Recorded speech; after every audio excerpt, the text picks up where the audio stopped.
Ich muss heute mal mit einer Korrektur starten. Ich habe gestern in der Sendung tatsächlich gesagt, der thüringische Politiker Thomas Kemmerich sei bei der CDU. Schon irre.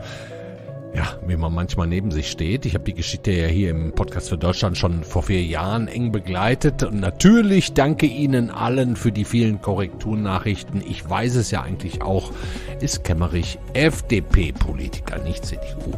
Puh, da dürfen Sie eigentlich mehr Präzision von uns und auch mir erwarten. Aber die gute Nachricht ist, Sie passen alle sehr gut auf, sodass solche Fauxpas nicht unwidersprochen durchlaufen. So, weiter jetzt. Aber ich hoffe, wir bleiben heute nicht nur fehlerfrei, sondern im besten Fall hochinteressant für Sie. Denn wir haben einen wirklich bemerkenswerten Menschen getroffen, den Kriegsreporter Howard Hunt. Der Australier ist seit etwa einem Jahr in der Ukraine an der Front im Gebiet Charkiw unterwegs als Sanitäter, nicht nur als Reporter, und erzählt meinem Kollegen Paul Ingendey Geschichten und Erlebnisse aus diesem Krieg, die wir Ihnen auf keinen Fall vorenthalten wollen. Also erschrecken Sie bitte nicht vor der Länge der Sendung heute. Die ersten 20 Minuten spreche ich mit Paul und danach hören Sie das komplette Interview im Originalton. Und bitte haben Sie auch keine Sorge, dass Sie nicht alles verstehen. Zum einen spricht Howard Hunt gut verständliches Schulenglisch, zum anderen finden Sie in den Shownotes die deutsche schriftliche Übersetzung. So, jetzt starten wir mit Paul und ich bedanke mich nochmal eben schnell für die Mitarbeit bei Kevin Gremmel und Anna Hartmann. Schön, dass Sie dabei sind.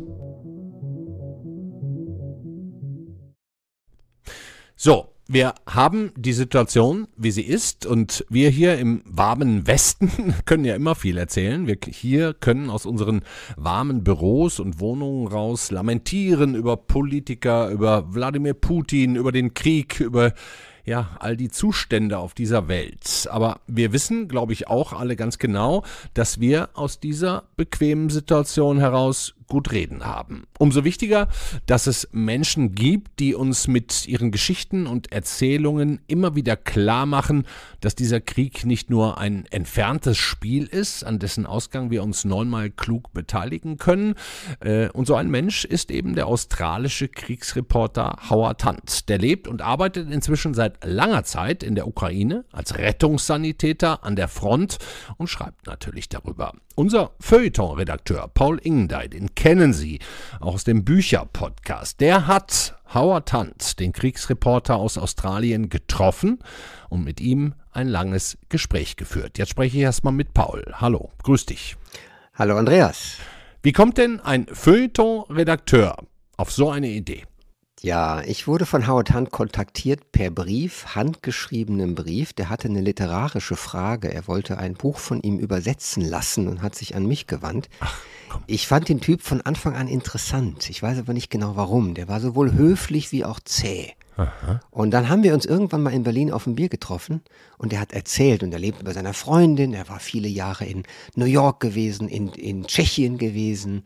Und war jetzt in Berlin gelandet, sprach immer noch kaum Deutsch. Und plötzlich erzählt der Mann, er geht in die Ukraine, sehr zum Schrecken seiner Freundin. Wann war das? Die hier geblieben ist. Das war im vergangenen Jahr. Das war vergangenes Jahr, es ist ungefähr ein Jahr her, dass er plötzlich sagte, ich mache Lehrgänge. Er kann keine Sprache außer dem Englischen. Und er will in die Ukraine, weil er es für notwendig hält, dort zu helfen. Und ihm war natürlich klar, er ist Anfang 50, ihm war klar, dass er als Amateur dahin geht und natürlich auch eigentlich nicht gebraucht wird. Und trotzdem fragte er sich, was kann ich tun? Ich kann helfen. Er ist Schriftsteller und erinnern wir uns daran, dass auch der 17-jährige Hemingway nur in den Ersten Weltkrieg gehen konnte, als Rettungssanitäter, weil man ihn als Soldaten nicht genommen hätte. Und er hat da die ersten schrecklichen Sachen gesehen. Und da beginnt für Hemingway die Beschäftigung mit dem Krieg und die Bilder des Krieges aufzunehmen und zu verarbeiten. Und so hat es im Grunde auch Howard Hunt gemacht.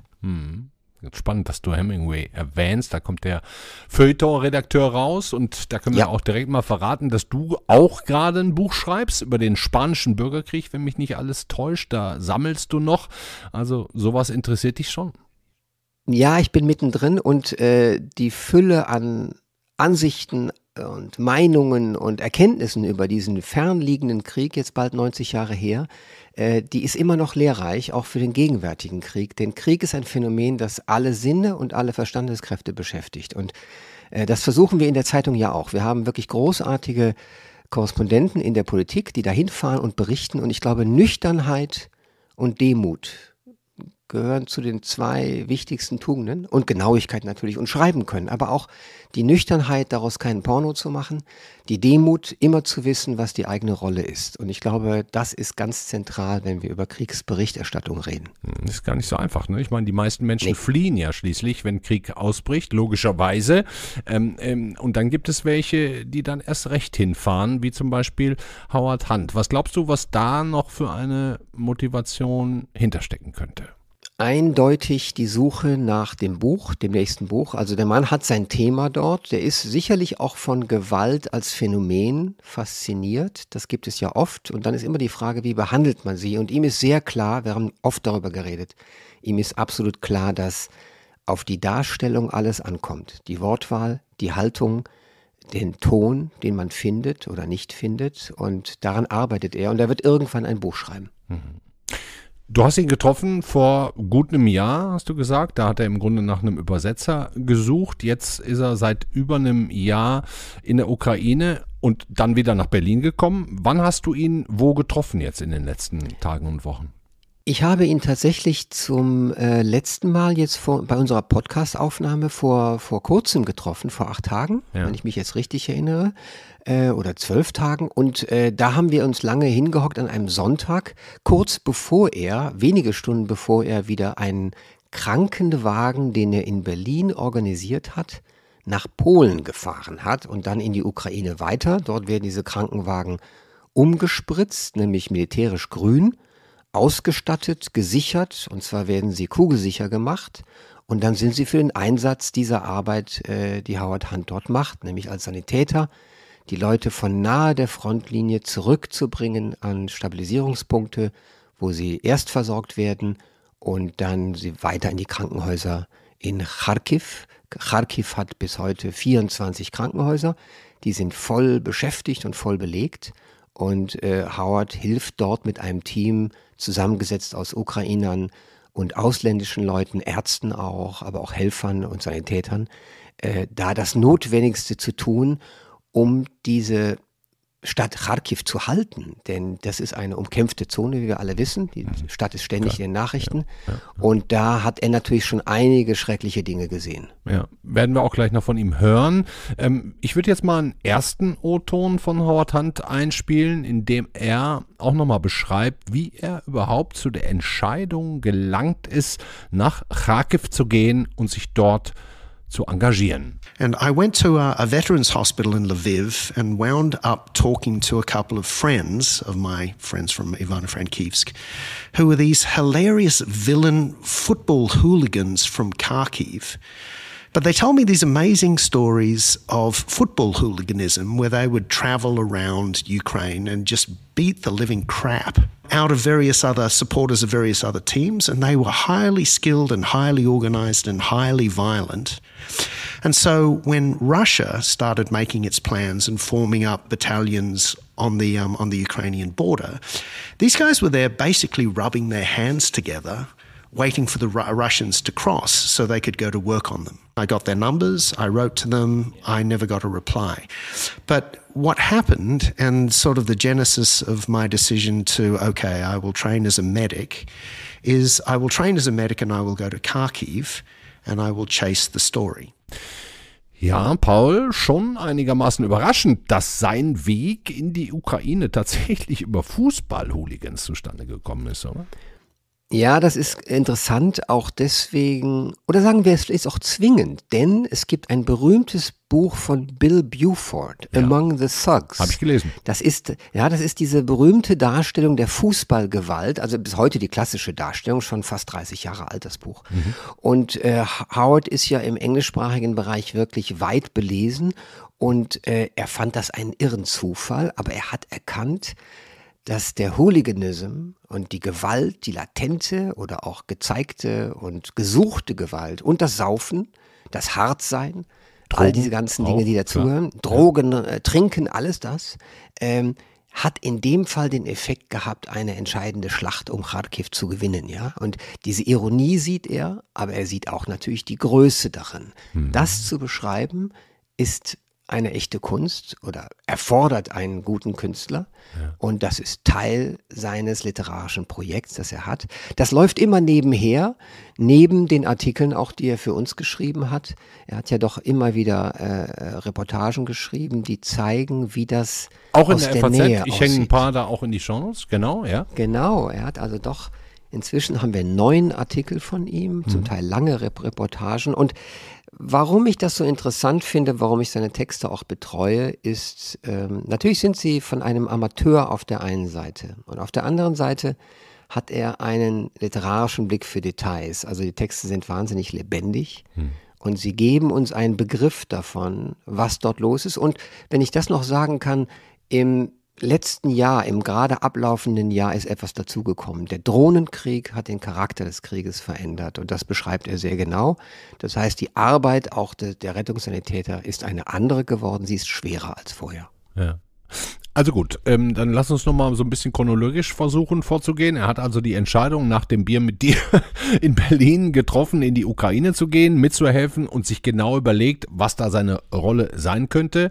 Er war nicht so selbstbewusst zu sagen, ich kann da jetzt mit Waffe in der Hand mithelfen, andere totzuschießen, sondern ich helfe lieber mit, andere zu retten. Because of my age and also my skills, I'm not particularly good at this. I am good at writing. And I'm good at organizing, but as an actual hands-on medic, I'm, probably 4 out of 10. Okay. I'm not really good.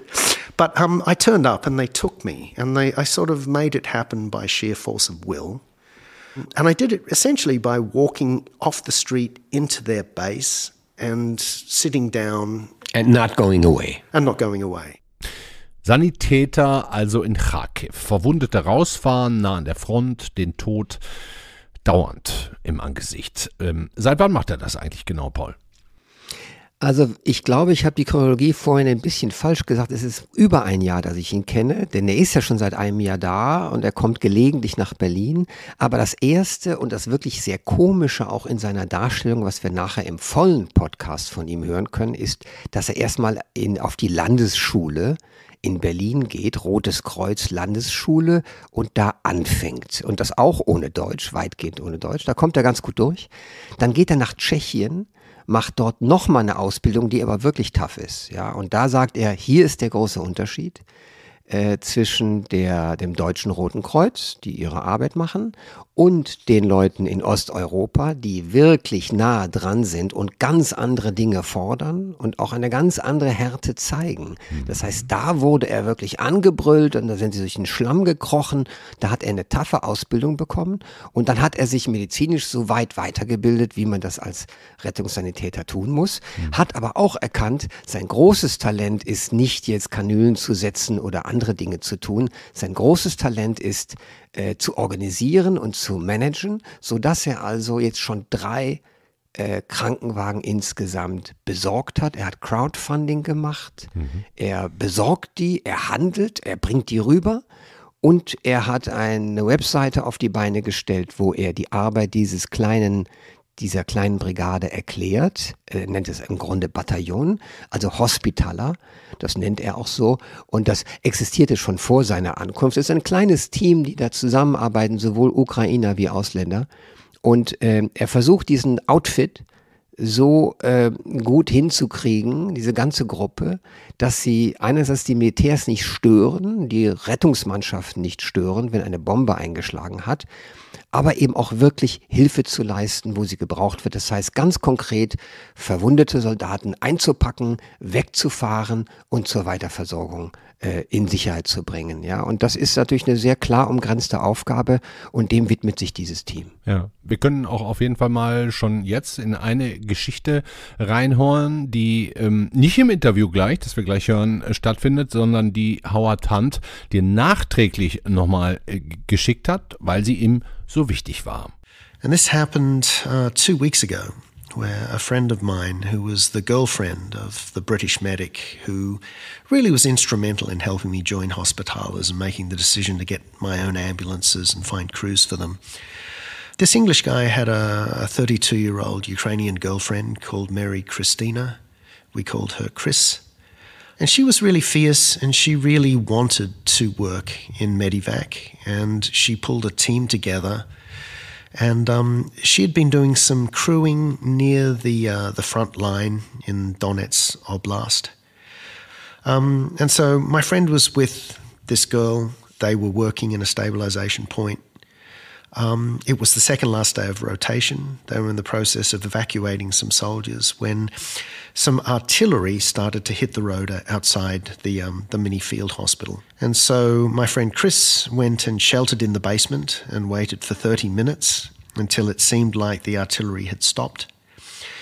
And then she and the driver went back upstairs, hopped into the vehicle outside the stabilization point with a couple of soldiers, at which point the Russians fired more artillery in what is referred to as a double tap strike. A double tap is you blow some stuff up, you wait 30 minutes, you blow more stuff up, knowing that you will probably kill the first responders who arrive at the site to do civilian, a rescue. And so what they did was they waited 30 minutes, they fired a missile again and got lucky in the sense that they hit the road next to Chris's vehicle, right at the point where she was in the car about to drive off. And this missile killed her immediately. It killed the soldier she was working on. It killed the soldier in the front seat of the car, nearly killed the driver.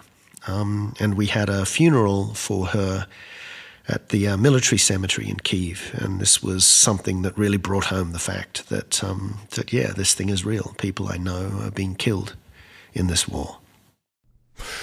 Puh, harte Geschichte. Marie-Christina, Chris, Howard Hunts Kollegin, tot. Sie, sowie natürlich hunderttausende andere auch, aber möglicherweise nicht direkt neben einem oder jemanden, den man kennt, macht also einen Unterschied.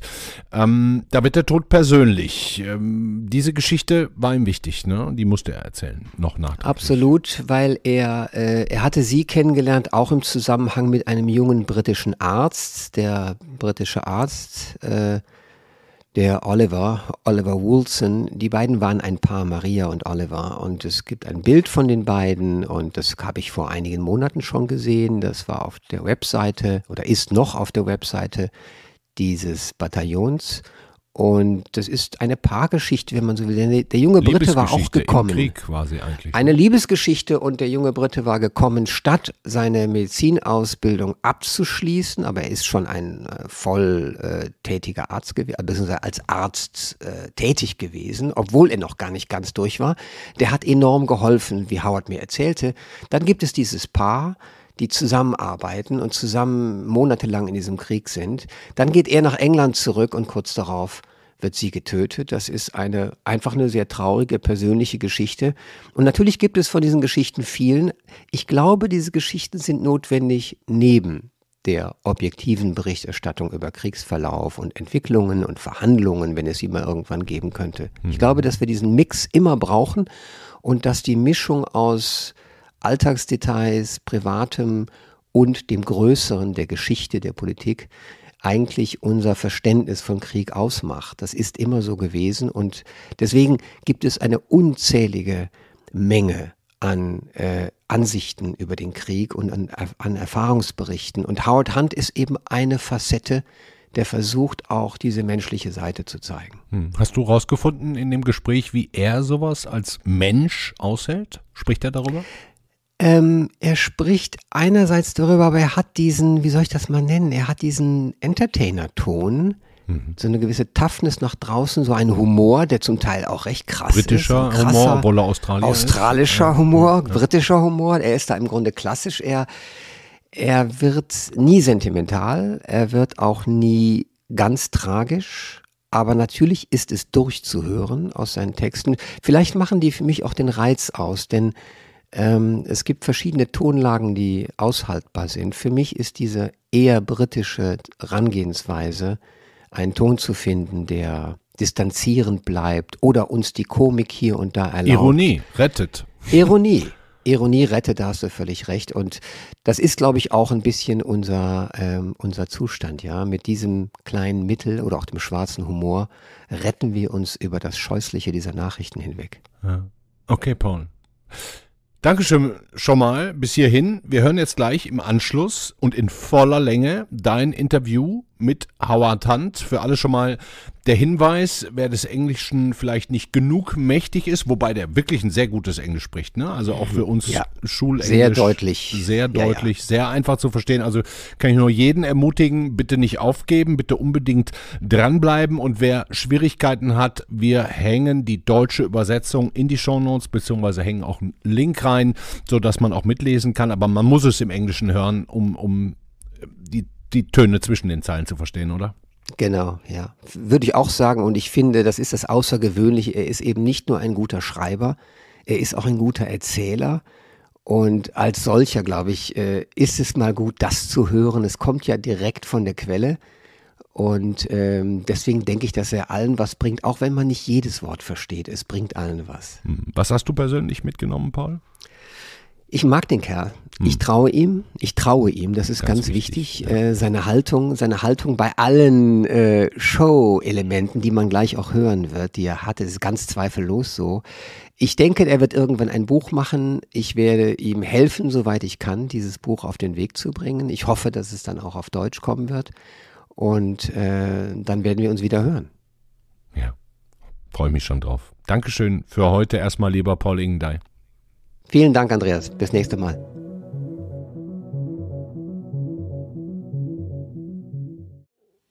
I'm saying hello now to Howard Hunt, who has written many pieces for our paper and is just back from Ukraine and about to go back again and doing something that he will tell us about today. And I'm very glad he's here because it's hard to get you physically because usually you have work to do in Ukraine. Howard, tell us how this got started. This is a crazy thing. You are a writer from Australia. Yeah. You are a writer from Australia, and now you are a medic in Ukraine doing important things. How did this happen? Okay. As well as being a writer from Australia, I'm a fellow with strong opinions about stuff. And one of the very strong opinions that I had was there is no way on God's earth that Russia was ever going to invade Ukraine.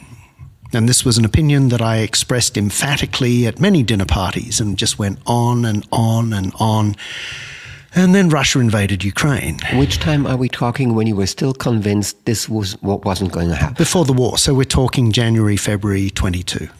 So leading right up to the very war. Up until the minute of the invasion, I was, sort of lounging about, telling people this was just Putin saber rattling, for the purposes of, I don't know. It's actually a thing that many Germans didn't believe either. No. And I mean, the thing is, I had friends who were like, this is going to happen. And I was like, nah, this is not going to happen. What does this tell you about your or our political thinking or knowledge even? Well, the thing was the invasion itself defied the usual conventions of warfare in the sense that it was a complete mess from the very beginning.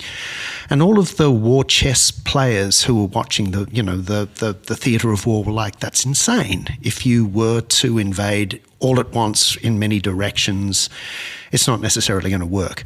We'll blow through this because we could get caught up in the details of this. But suffice it to say, I was surprised. And then immediately I was in like, okay, my form of penance for this was to immediately start inviting Ukrainian refugees to stay in my apartment in Berlin. Mm-hmm. So 1 minute I'm like, it's never going to happen.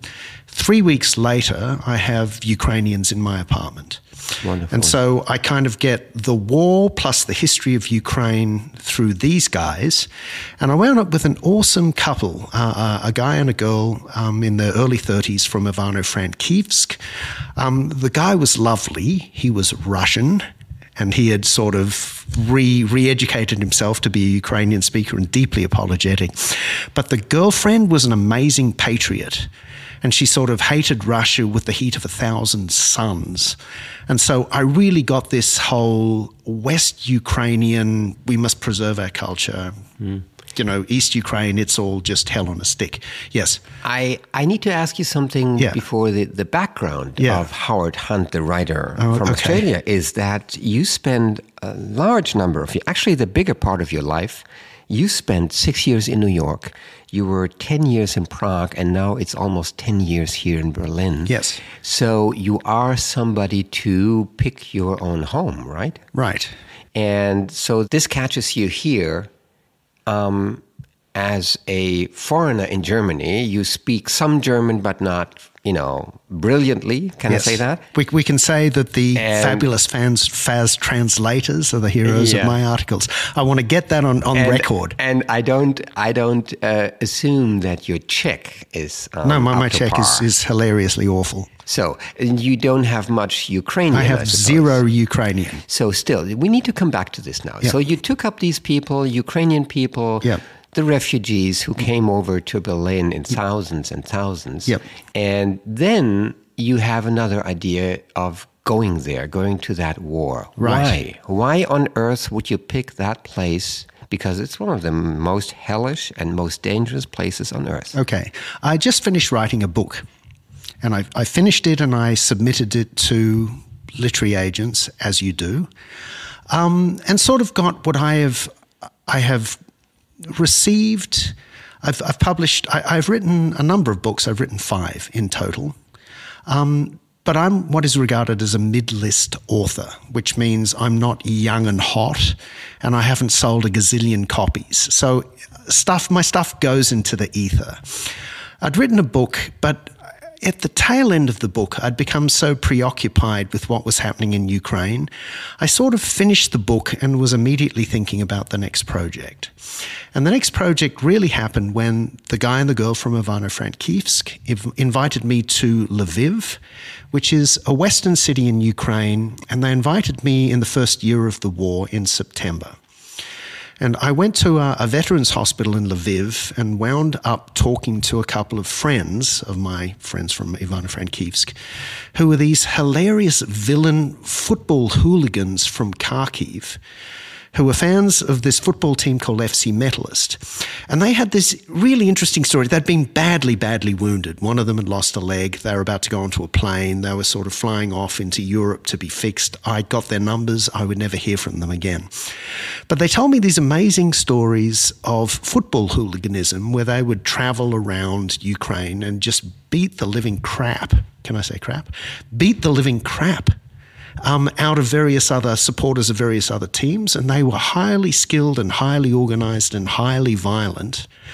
And so when Russia started making its plans and forming up battalions on the Ukrainian border, these guys were there basically rubbing their hands together, waiting for the Russians to cross so they could go to work on them.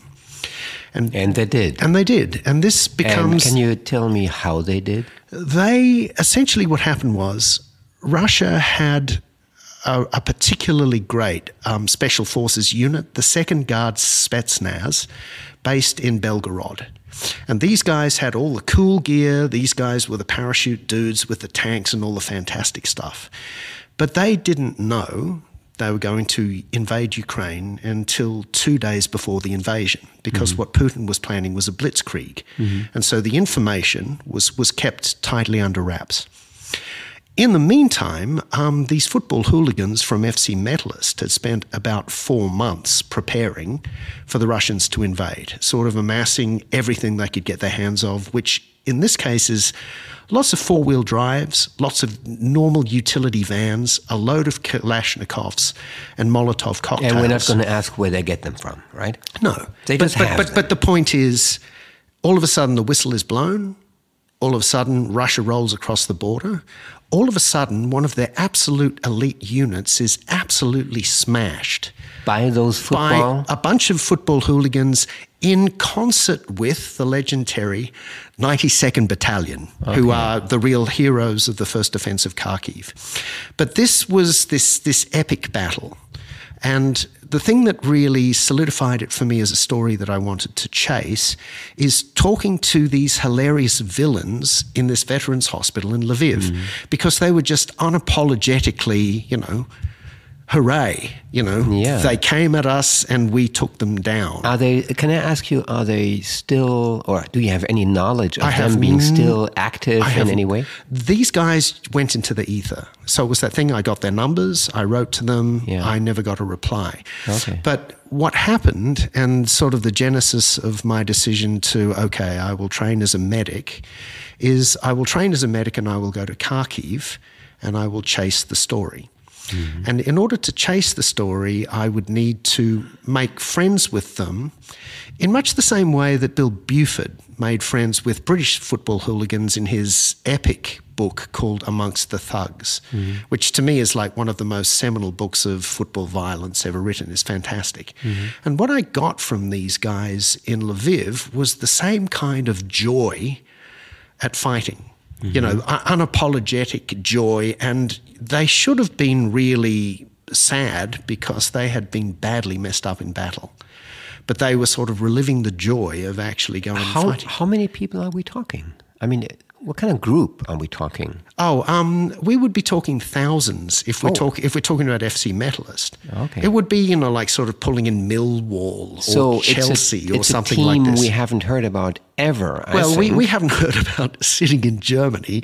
If we were in Ukraine, we would have heard of FC Metalist. I'm not making light of Ukrainian football. Sure. I take it seriously, and I know that there have been a lot of hardships for Ukrainian football, as we all know, because the biggest team hasn't been able to play on their own pitch, right? Yep. So let's get back to the question when you made a decision to become a medic. Yeah. I mean, you must have known there were like a million obstacles in your way to become, at your age, can I say that? You can say it. And your age, can I say in your 50s? In my 50s, I mean, you're in your prime, you're a big man, and I can describe this for our listeners here. Right. He's a big man, a little grayish, but he has glasses like I do, but he's a big man. That's very nice of you. I would describe myself as old and slow, but an old and slow big man. So we have this man who wants to become a medic. First of all, I think you have to tell the story. What was the first step? Make it brief because we have so many steps to go. Okay. But I mean, what do you do first to become a medic? Okay. I went to the Red Cross Landesschule. Okay. And so Here in Berlin. Here in Berlin. And so I did the 3-month Rettungssanitäter course in German, a language I don't speak. Well, you do some. I do speak. Yeah. I was able to follow this, but it was interesting. The lectures were okay. But once we got into the practical simulations, I realized I was in deep trouble because a lot of Rettungssanitäter work is essentially being a detective, like Dr. House in the TV show, where you are turning up and someone is saying, I have a problem with my elbow. And you go, oh my God, it's thrombosis. We need to get you to a hospital now. But of course, I can't do that. I mean, I even choked at saying I have a problem with my elbow in German. I can do it, but I'm not going to. And so I was I'm not going to make it. Okay. And I managed to pass all of the written stuff, but there's no way in the world I could make the physical. But having done the course gave me the right to wear what I am wearing right now in the F.A.Z studio, which is this magnificent Deutsches Rotes Kreuz windbreaker. And so with the ability to wear that, I then went to the Polish border and I worked at the Polish Medivac Center for a couple of weeks. And they took you in? No, the first thing they said is, we don't take the Red Cross seriously here in Poland. And so they really made me work hard. Why would Polish people say they don't take the Red Cross seriously? Because they don't. They were all tough medics who were actually... Does the Red Cross have a bad reputation of not being serious or to whatever. We're not talking the Red Cross here, Paul. We're talking the German Red Cross. Okay, we're talking the German Red Cross. Right. So they have a reputation for not being real enough for this war? I have dear friends in the Red Cross and at the Landesschule who I'm sure will listen to this podcast. And so I am speaking to them now with kindness and warmth. And what I am saying in my kind and warm voice is this. What the Red Cross is known for in Ukraine is deploying to positions of comfort and not getting very close to danger. So being there, having a presence, being somewhere nice, in good accommodation, but not necessarily doing scary stuff. And so, which is actually what you which is what I was looking for. And I think the thing that I want to say is, once I had decided that football hooligans from F.A.Z Metalist, who would eventually evolve into an actual battalion in the Ukrainian armed forces, these guys are now called the Kraken Regiment, and whenever you're in Charkiw, you will see enormous posters of these guys who were, 4 years earlier, just the absolute bane of society. So they were the scum, and now they're heroes. And now they are absolute heroes. And this is the book I want to write, as sort of a tale of redemption, plus also violence and stuff. But the thing was, before when I realized that this was a story that I wanted to pursue, I realized I'm going to have to make friends with these guys in order to get the story, in order to get them to tell me this stuff. And I'm not going to make friends with them as a journalist. I'm not going to make it in bedding with them. I'm actually going to have to be in a situation where I am working beside them in a way that is subject to enough danger to earn their respect. And so when you say, what is the genesis of this? It didn't happen immediately, but that I think by the time I had my conversation in the hospital in Lviv and then went back to Berlin and thought about it. And that was 22, 23 was okay, let's get some medical training. 24 was then turning up. And I knew that in order to do this, I wanted to join a volunteer medical battalion called the Hospitalers. Before we come to that, can you answer me a question? It has to do with the people you met in Poland, because you suggested they're very tough people who know exactly who is who and who is tough with them, or not. Yeah. And what do you think, or what do you believe is this toughness? Where does it come from, and what makes them tough? We're talking Poles and Czechs, I suppose. Right? Yes. So what is the difference between Czechoslovakian or Czech and Polish units when we talk about medics, right? Or Red Cross stuff. What is the difference between East and West here? Okay. What I really got at the Red Cross Landesschule was teachers who were teaching and very happy to be teaching because it meant they weren't actually being Rettungssanitäters. But at the same time, not really enjoying teaching and not being enthusiastic about students, and actually probably hating the whole thing. So we would have very long lunches and we would finish early. And it was really essentially just treading water until we got our certificates that said, woohoo, you've paid your money, you are now part of the gang. I then went and I did a combat lifesaver course with the Czech Air Force in Czech Republic. And that was 2 weeks of rolling around in the mud and being screamed at and woken up early in the morning by military guys who really, really believe that Russia is going to have a serious crack at taking back their old territory. Mm-hmm. And it's the same with the Poles. I remember saying something to the effect of, if Russia prevails in this war, I said this to the head of the Landesschule, which endeared me to her no end. I said to the head of the Landesschule, if Russia prevails in this war, Germany is going to be France living next to Nazi Germany. Yeah? I then said this to the Poles. I said to the head of the Landesschule, if Russia prevails, Germany will be France living next to Nazi Germany. And the Polish were like, Germany will be like Poland living next to Nazi Germany. Yeah, exactly. And the Poles are like, when you say, why are they tougher? They're tougher because they think this thing is going to happen. And because they know. And this is interesting because the wider context of what you're saying about the Czechs and the Poles is that we have learned, I think, or some of us have learned, that in the past few decades, West Germany has underestimated the strength and the vigor and the ideas of Eastern European countries about communism, about dictatorships, about hardships, you know.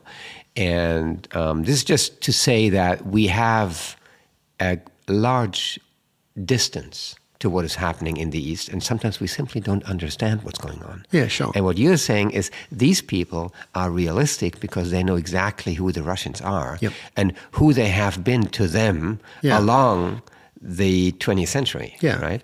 And then you turn up in Ukraine and you see it actually being fought for real. And so you even take that Czech anticipation and that Polish anticipation, and then when you cross the border and you go further than the West. So my next step was to go to Charkiw, which at the time that I was there was beginning to be seriously bombed by Russia. So we're Which months are we talking of 24 now? Okay, in 24, I arrived in March, and by some interesting contrivances was able to join the Hospitallers Medical Battalion as a medic. But in May, this was where all of a sudden the glide bombs started hitting the energy infrastructure. Give us a brief idea of the medical hospitallers, right? Okay. Give us an idea of how many people we're talking, and they're based in Charkiw.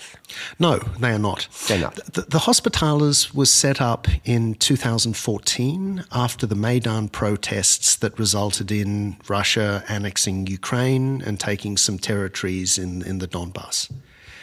And so for the Ukrainians, the war started in 2014, 2015. Right. And so the Hospitallers was a volunteer medical battalion that was just providing volunteer medical support. In the time run-up between 2014-15 and 22, it had become a very well-organized operation. And now it is under the umbrella of the military administration, and it has some cool stuff. So I can't really tell you where there's based. There is a base in Kyiv. There's a southern base.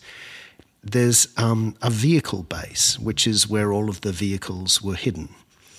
But when you're saying how many people, there would be, I'm thinking between 200 and 300 medics who work in Hospitallers.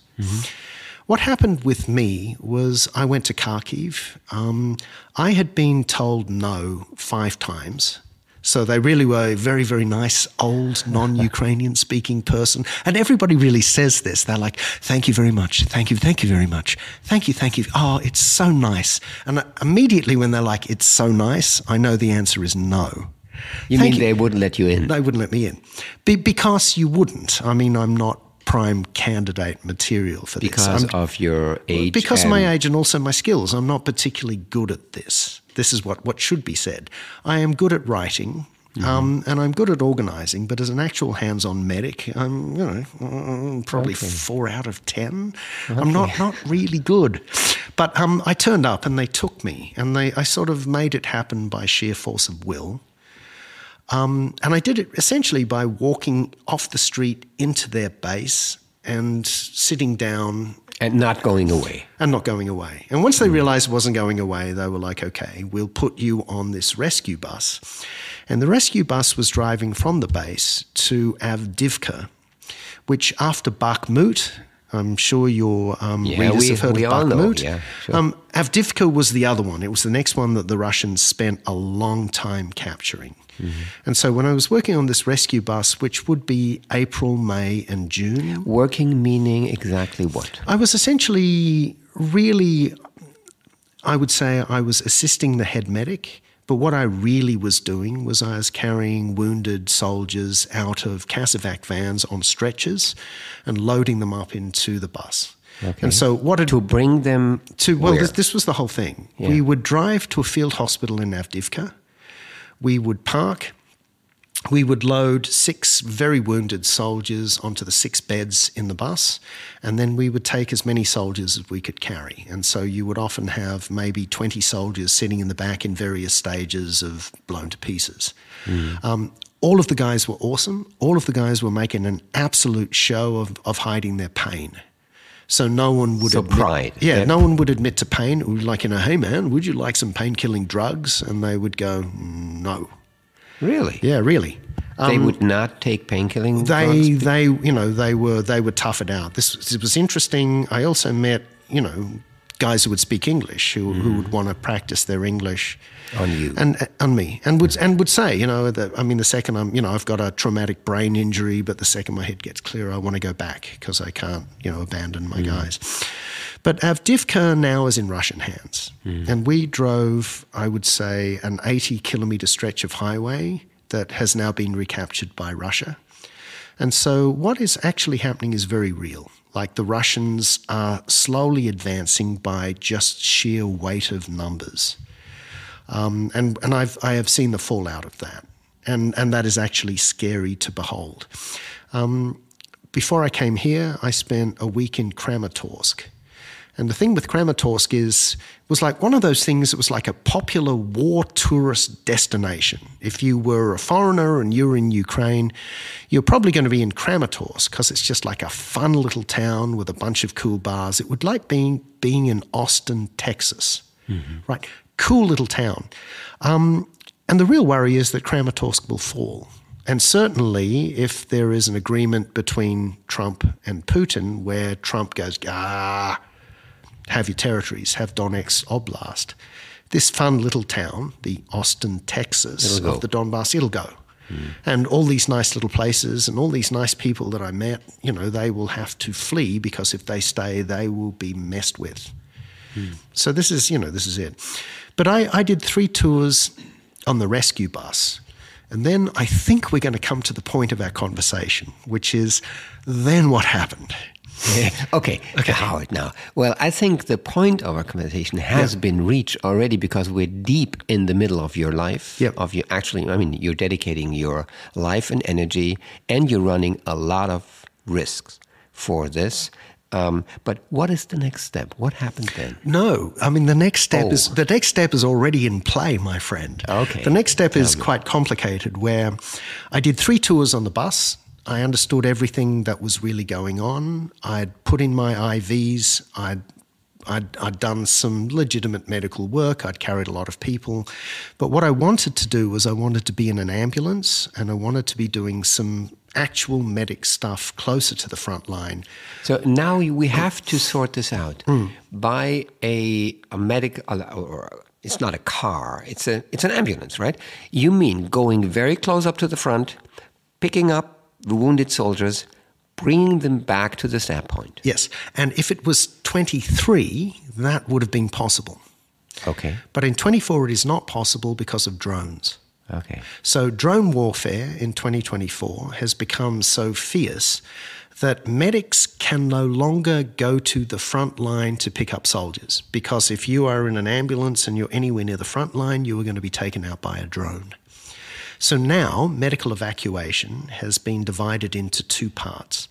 The first part is called CASEVAC, which is an abbreviation of casualty evacuation.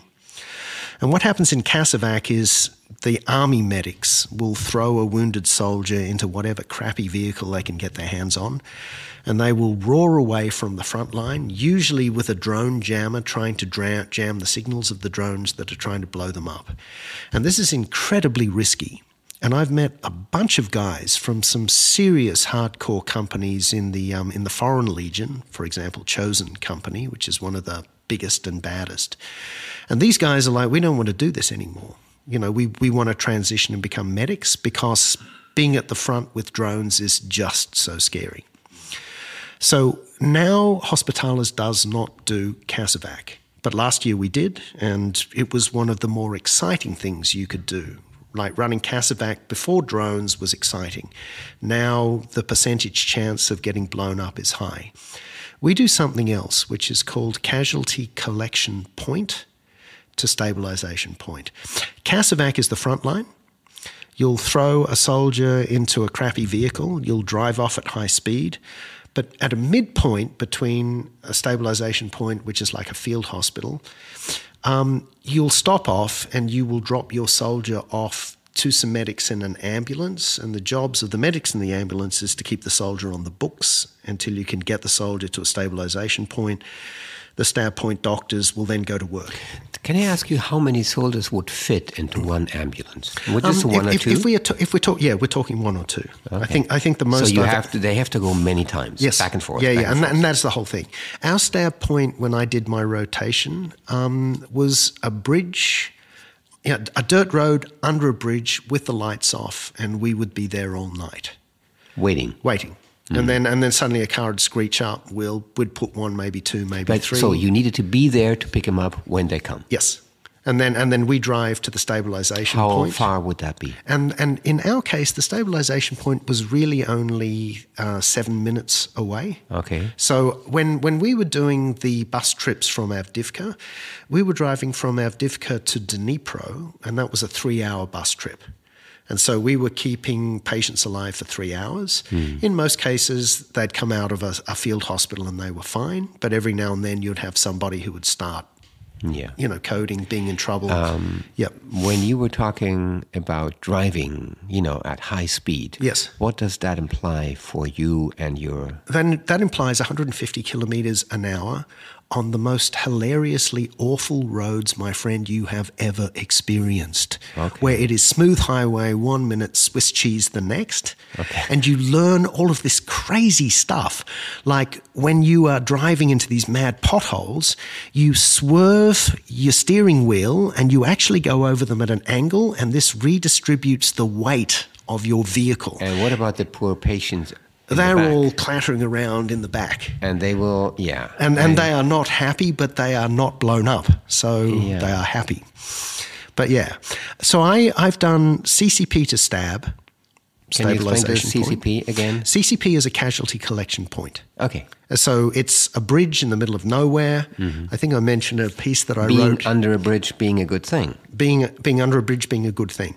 In the middle of the night, waiting for these guys to turn up, heaving them out of their cars. What about drones that they don't get there? No, I'm asking you. What about drones near we don't know. bridge?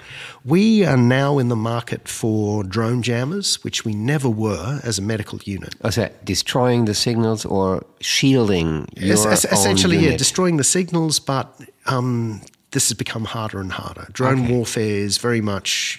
Drones, jamming So what you're drones. saying, not only the character of your work has changed from 23 to 24, but also you are in a lot of financial trouble as a unit to get that stuff, to jam the signal. Right? Yeah. Can you talk about the closing? Because that's important in your case, I think, because you told me earlier, not on record here, that you can do a lot of stuff with your closing to be safe from... sending out signals to the drones, the bad drones up there. This is not half as interesting as what's actually going on with drone batteries. It sounds pretty interesting to me. Sitting here, I've got a kind of a military hoodie that is the latest thing that has come out of the Quartermaster's Department of the Ukrainian Armed Forces, and it's got this kind of disco lining that really looks like something that you'd be out on the floor out in, in Studio 54. But it's suppressing heat signals. And so this thing is actually repelling thermo. This is how you get localized by the drones, the bad drones, by heat signal, human heat. Sure. Gives off signals. And drones are looking for this, and if they can actually see it. Which distance can they localize you? I really don't know. Okay. And the reason I really don't know is it's kind of not really in my pay grade. I'm just sitting there trying to get a soldier from A to B without getting blown up. And there's no safety anyhow, because you can't, you can't know. All right, but we need to go back. Okay. You are going forward and I am going back. So we're now going to go back to, I've done my 3 bus tours. I want to have an ambulance and I want to start doing some evacuation closer to the zero line. Closer, in this case, would be 10 kilometers away from the zero line. So I don't want to go 10 kilometers closer because that is suicide, and that is CASEVAC. I want to do MEDEVAC, so I want to be casualty collection point to stabilization point. I say to the base commander of the Hospitaler's base in their southern location, can I get in an ambulance? Can I do a rotation? The base commander says no. for 3 reasons. 1, we don't have any ambulances. 2, we don't have any money for petrol. 3, you don't speak Ukrainian. Okay. And not speaking Ukrainian. 4 is probably you are old and slow. 3, you don't speak Ukrainian. And putting you in a team is going to be difficult because this is scary stuff. And when it becomes scary, everybody starts screaming in Ukrainian. And I'd had that experience with the Czech Air Force, where we were all very, very civil and people were talking to me in English. And then the second we started doing our proper drills, the whole thing was in Czech, and I didn't understand a word of what was going on. So I was politely refused my chance to be in an ambulance. And at this point, I was like, well, I don't want to just do rescue bus. I want to do more. And then what happened was a day arose where through the gates of the Hospitalis base, an English medic drove up in a modified Nissan Pathfinder that he and his dad had converted to an ambulance. He was there with his name is Ollie, totally great guy with good skills. Working a young guy. A 24-year-old Brit, with his 32-year-old Ukrainian girlfriend. And I will circle back to her because just before I came here, she was actually killed in an artillery strike, and this would be 2 weeks ago. So I went to her funeral just before I came here. But they both turned up, and what Oliver said to me is, if you have your own vehicle and your own crew, you can start essentially doing your own evacuation on your own reconnaissance, as long as you are paying for the petrol in your vehicle. But if your vehicle works, you've got a crew and you've got money for gas, you can start doing medevac. And so I went, okay. I came back to Berlin. I had done a crowdfunding project where I had bought a drone with thermal imaging cameras for the legendary 92nd Battalion, the heroes of the 1st Defence of Charkiw. I knew I could raise money. And so I raised money, and after a period of time, I had enough money for 3 ambulances. So I'm in the process, I brought 1 ambulance to Ukraine and crewed in it. I'm in the process of bringing another 2 ambulances. And so this, I guess, when you're asking, what is the next steps for me? The next steps are, I have 3 ambulances that I've managed to get into the Hospitalis fleet. But in order to do that, I've had to provide 6 medics per ambulance. So this was like one of those impossible challenges that was thrown my way. They were like, okay, you can join the fleet, but you need to provide 18 medics. And so what I've been doing for the past month is essentially recruiting medics. I'm looking for... Are we talking international people? We're talking international people. I'm looking for medics who can hopefully speak Ukrainian, and I found 2. I also found 2 guys who have B1 level Ukrainian, but I've been able to match them with English-speaking Ukrainians, and you need to have in each ambulance a qualified medic, you need to have an experienced driver, and then you need to have a number of, safe pairs of hands that can actually do this. And so this is what I have found, and this is essentially the mission that I'm in the process of trying to complete by the end of the year. I take 2 more ambulances into Ukraine. I get them into the Hospitalis fleet. I have crews assigned to them. We each get a number plate per ambulance, and the number plate is for the vehicle plus the crew. And then we have a license to drive around and do war stuff close to the front line. This is interesting, the independence within the dependence, right? Yeah, on the one hand, they wouldn't let you do stuff. Yeah. On the other hand, once you do certain things, you get a certain independence and you go along from there and you just do it. Yes.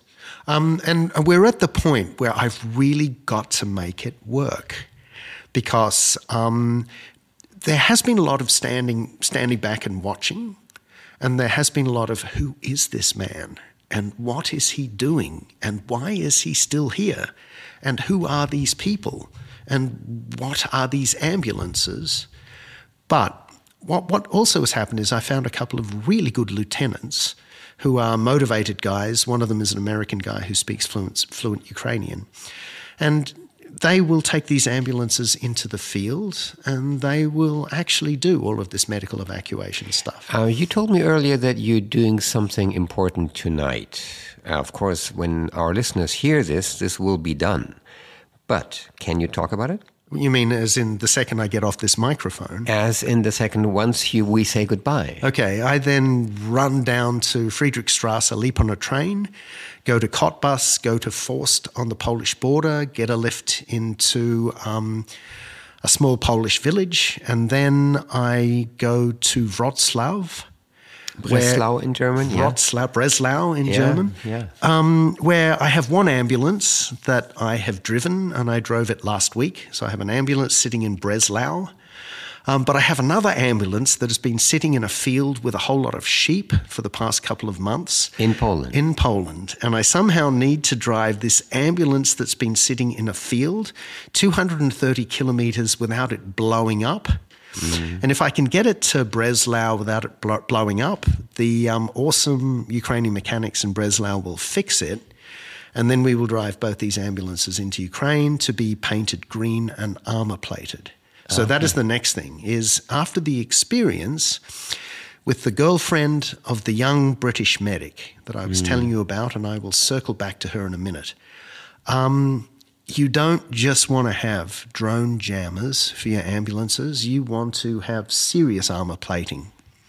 And so this is the thing. I've got some people who will armor plate for me in Lviv, but we will need to raise some money for drone jammers if we're going to get anywhere near the front. Can I ask you to convert a usual, like the run-of-the-mill ambulance, painted green, to convert this into a safe or reasonably safe armor-plated vehicle?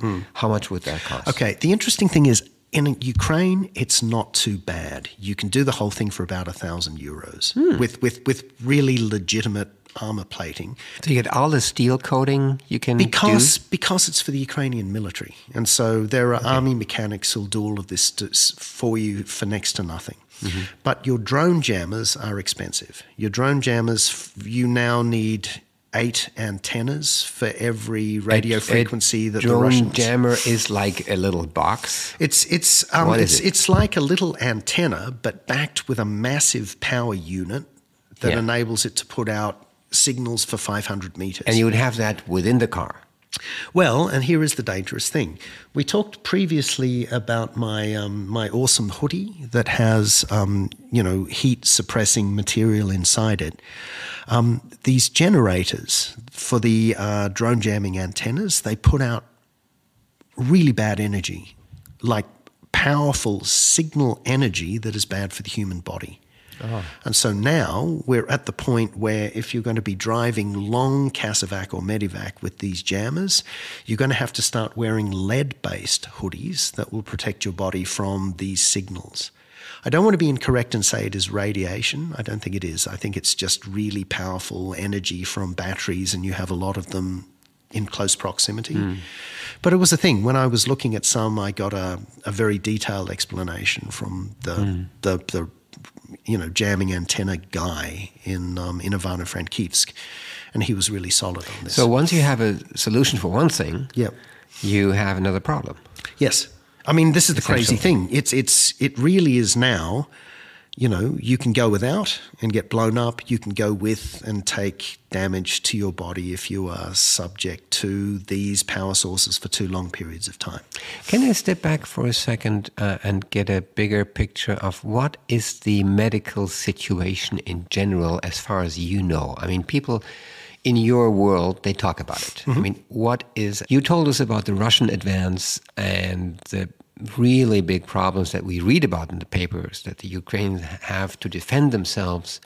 And of course, there's money lacking, and there's military stuff lacking, there's equipment lacking, and there's people lacking, of course. And is the third year now, closing.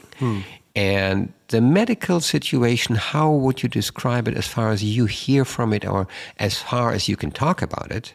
Right.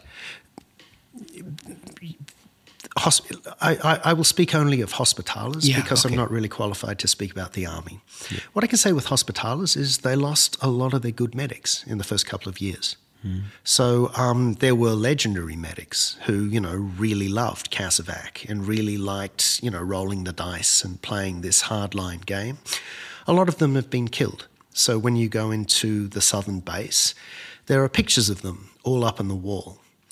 And when I arrived in March, and then I went away, And then when I came back in August, the number of photographs on the wall had increased. And so this is something that is very, very real. And now there are 3 medics that I know who have been killed, and I've been to the funerals of 2 of them. So this is a problem. But the other problem that is probably equally as serious is a lot of the men who are medics and hospitalers are going to get mobilized. So they are going to be grabbed and they're going to be sent to the front line. So they can't stay in your team? No, I mean, this is one of the things is I need to figure out a way of protecting my guys.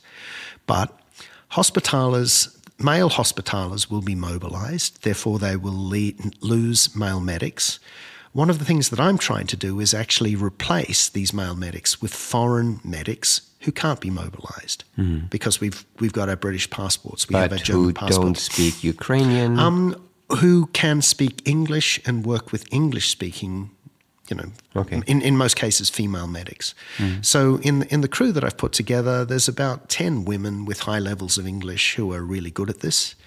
And so the trick is to try and find really good medics who want to go and work, because hospitalers has never been friendly. I mean, the first thing you see on their website is we're not looking for foreigners. And they really weren't looking for me. I mean, they really went to a lot of trouble to tell me, please don't come. And so what I'm... But there you are now. Well, what I'm attempting to do is be a bit of a conduit, to try and be a bit of a bridge where we can bring some people in. So, for example, at the moment, we have 7 foreigners doing the Hospitalis Combat Medic Corpsman course. And, many of these guys do not speak Ukrainian at all, but they're in there doing the course to sort of assimilate with hospitalers. And if this works, I will be providing ambulances for them. There's because we're almost closing now, we have a few minutes left. I would like to ask you a few questions that are, of interest to me, but certainly also to our listeners now. Tell us about fear. Fear must be an important part of your daily work. You told us about people getting killed, you go to the funerals. So there must be thoughts about a sudden end or even a miserable death. It's tricky because I don't feel like I have been in danger the whole time I've been in Ukraine. But of course, I have been in danger the whole time I've been in Ukraine because I could get killed by accident. And this is the scary thing with Russia and Russia artillery and Russia rockets and Russian targeting is the Russians don't have the sophisticated targeting that Ukraine has because Ukraine has access to all of the American military targeting. So when Ukraine hits a target, Ukraine hits a target. When Russia hits a target, they just fire a bunch of rockets and hope for the best. And so the 2 stories we can really close this with that will bring you a little bit more to the concept of fear is I was having breakfast at the Hospitalis Southern Base when an S-300 missile hit a big old Soviet-style concrete, I guess it was a cultural centre that had been abandoned. Across the highway from our base, there was no one in the centre because it had been abandoned, but oh my God, like that missile punched a massive hole into the ground. And you were very close. And we were very close. We were 200 metres away across the road. At that moment, we heard an incredible bang. We all immediately went outside to have a look and were screamed at by the base commander to get into the basement. So the base commander, tiny little woman, screaming at us with a ferocity that you never ever get to see, is just get in the basement. We went into the basement, then we ran upstairs and put on our body armour, and then we went out to have a look at this thing.